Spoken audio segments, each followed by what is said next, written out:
اللہ جانتا ہے کہ کون ہدایت لینے والا ہے. جی ٹھیک ہے نا. جی تو جب اللہ کو معلوم ہی ہے تو جن کے پاس ہدایت نہیں پہنچ پائی یا ان کے دل اس طرف نہیں گئے تو اس میں ان کا قصور. یہ سوال میرا نہیں ہے, کچھ لوگوں کا ہے. یہ کچھ لوگ سوال یہ اٹھاتے ہیں کہ ٹھیک ہے بھائی, ہدایت ہمیں ملنی ہوگی تو مل جائے گی, نہیں ملنی ہوگی نہیں ملے گی. اگر ہمیں نہیں ملی ہدایت یا نہیں مل رہی ہے ہدایت, اس کا مطلب یہ ہے کہ اللہ ہمیں نعوذ باللہ دینا ہی نہیں چاہتا.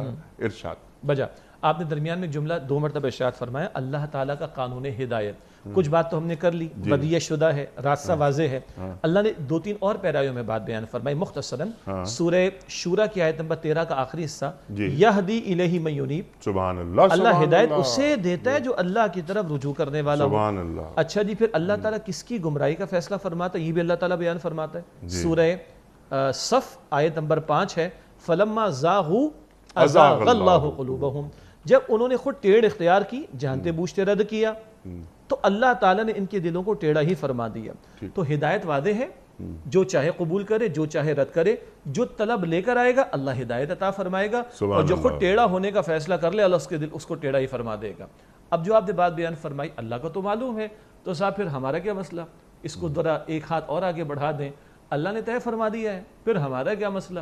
او بھائی, اللہ نے اگر طے فرما دیا, یوں کہیں کہ اللہ کو سب کچھ معلوم ہے. تمام علماء اسلاف نے, بزرگوں نے جب بھی اس نوعیت کے مسئلے کو بیان کیا تو سادہ الفاظ, ایک ہے اللہ کی پری نالج اور ایک ہے پری ڈیسٹینیشن کا معاملہ.